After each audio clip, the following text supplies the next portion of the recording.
سلامونه ملګرو، تاسو ګورئ وسخان سکلز یوټیوب چینل. په نننۍ ویډیو کې به تاسو ته ښایم چې څنګه کولی شو د یوټیوب چینل لپاره بینر جوړ کړو.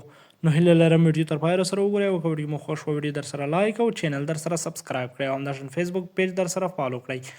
نو تاسو ته ما ځینې دغسې شیان چې هغه د بینر لپاره پکار دي هغه مې د واتساپ چینل ټلیګرام چینل ته درته لیږلي دي. تاسو کولی شئ له هماغه ادرسونو څخه یې در سره را ډاونلوډ کړئ او که چېرته تاسو هماغه ادرسونو ته لاسرسی نه لرئ نو په لومړي کمنټ کې مې تاسو ته لینک درکړی دی، تاسو کولی شئ چې له همغه لارې ورشئ. نو تاسو به څنګه وکړئ، په موبایل کې به یو پکسل اپ را ډاونلوډ کړئ. هر یو پکسل اپ چې اکثریت اوسنۍ خلکو سره پکسل اپونه وي د ډیزاین په خاطر یې کاروي.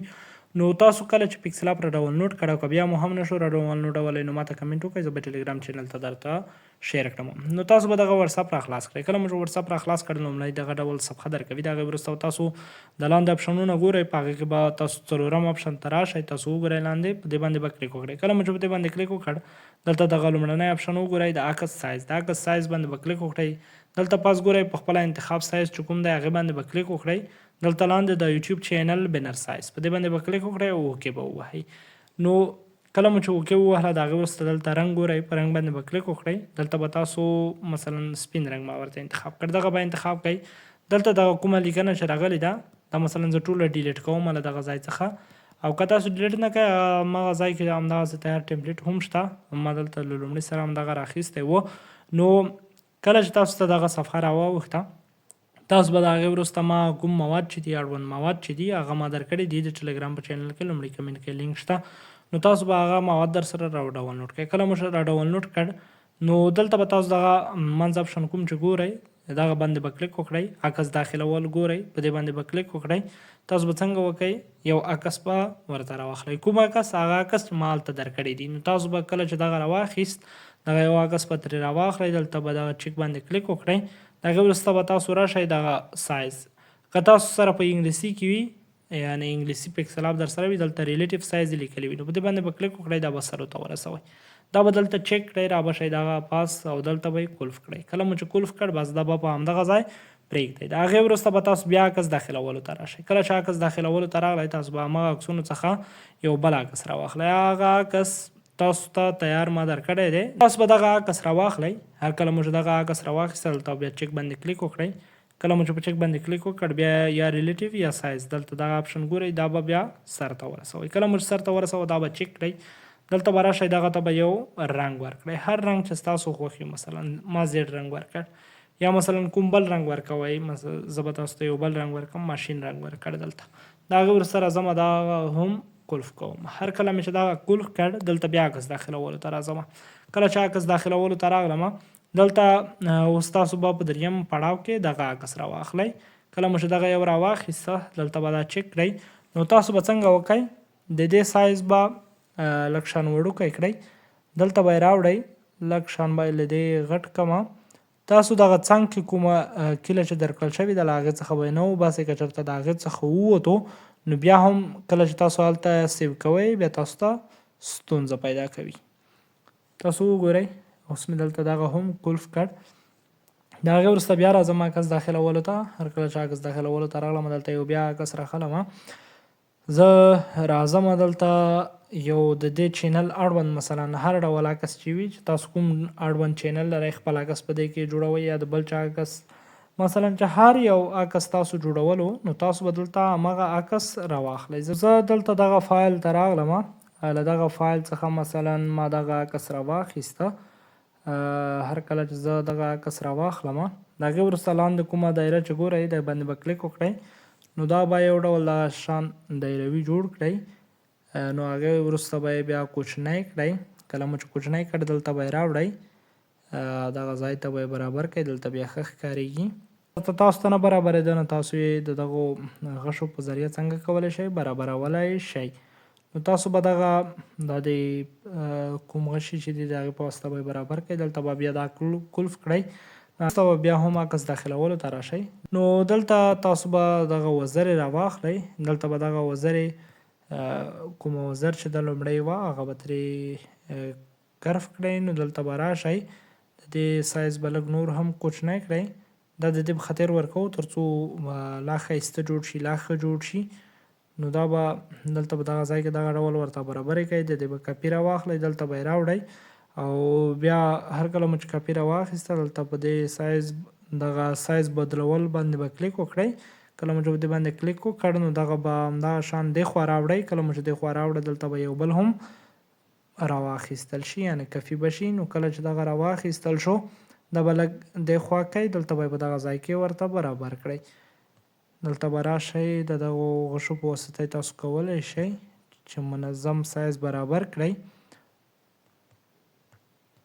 نو تاسو به دغه هم ورسره برابر کړئ. د هغې وروسته به راشئ د دواړه به قلف کړئ. کله مو چې دغه قلف کړئ چې دغه کار هم ټول وشو، دغه کوم وزرونه چې وو هغه مو هم راواخیستل، هغو وزرونو ته تاسو بل رنګ هم ورکولی شئ، خو ما همغه سپین رنګ یې پرېښودل، تاسو کولی شئ چې هغه ته رنګ ورکړئ. د هغې وروسته به تاسو راشئ دلته د خپل یوټیوب چینل نوم به راواخلئ. مثلا زه دلته اسلامیک ویډیوز ما دغه نوم راواخیسته، دا مې دې خوا راوړ. زه راغلم لومړی خو دې ته به یو رنګ ورکړم تر څو ښکاره معلوم شي. مثلا سپین رنګ مې ورکړ. د هغې وروسته لیکبڼې ته راځم، لیکبڼو باندې یوه لیکبڼه راخلم، هره لیکبڼه چې ستاسو خوښه وي همغه راواخلئ. مثلا ما دغه لیکبڼه راواخیسته، نو دلته په دغه ځای کې راوړم، دلته یې ږدم. د هغې وروسته زه راځم دغه ته یو بل رنګ هم انتخابوم، کوم رنګ چې ښه ښکاري. زیړ رنګ مې ورکړ او پاتې برخې ته یې سپین رنګ به ورکړم، یا مثلا سور، دغه ډول سور، هر یو رنګ چې ښه ښکاري، د دغه رنګ ښه ښکاري. نو دغه دوه رنګونه مې دلته ورکړل. د هغې وروسته راغلم دغه مې هم قلف کړ. بیرته راځم عکس داخلولو ته. کله چې عکس داخلولو ته راغلم دلته د سبسکرایب PNG بټن چې کومه ده د همدغه راخلم، اما به دغه تاسو ته په هغه موادو کې درکړي وي، د هغې سایز به بیا لږ شان دلته کوچنی کړئ. کله مو چې کوچنی کړ دلته به یې برابره کړئ. هر کله مو چې پر دغه ځای برابره کړه را به شئ دغه به هم قلف کړئ. کله مو چې قلف کړه بیرته به راشئ همدغه عکس ته، عکس باندې به کلیک وکړئ، عکس داخلول باندې عکس په بل راواخلئ. بل دلته مثلا زه یو عکس راخلم، دغه یو دلته راځم، دغه لږ کوچنی کوم، د هغې وروسته یې راوړم، دلته یې ږدم. مثلا دا هغه سوشل میډیا آیکنې دي کوم چې تاسو کاروئ. هر آیکن مو چې کاروله هغه کوم چې نه کاروئ هغه ترې لرې کولی هم شئ. نو کله مو چې دغه راواخیست دا به هم دلته قلف کړئ. د هغې وروسته لږ د کوم دوه هغه چې ما راخیستي دي، یو د سبسکرایب او بل نیم، د لږ دې خوا کوم، ښه هغه څنګ کې کیله تاسو ګورئ هغې ته یې رسوم، نو بیا ښه ښکاره کېږي. بس په دې ډول به دا برابر کړئ. د هغې وروسته به دغه هم قلف کړئ. وروسته به راشئ دلته بیرته لیکنې ته، یعنې یوه لیکنه به وکړئ. تاسو به دلته ولیکئ چې فالو ازان، مقصد موږ فالو ازان موږ په دغه شیانو باندې څنګه کوئ فالو کړئ. هغې وروسته به تاسو راشئ همدغه ته به هم یو رنګ ورکړئ، هر ډول رنګ مو چې خوښ وو. ما دلته سپین رنګ ورکړ. را به شئ دغه ته یوه لیکبڼه یا فونټ چې کوم دی هماغه به هم ورکړئ. د هغې وروسته به یې سایز کوچنی کړئ.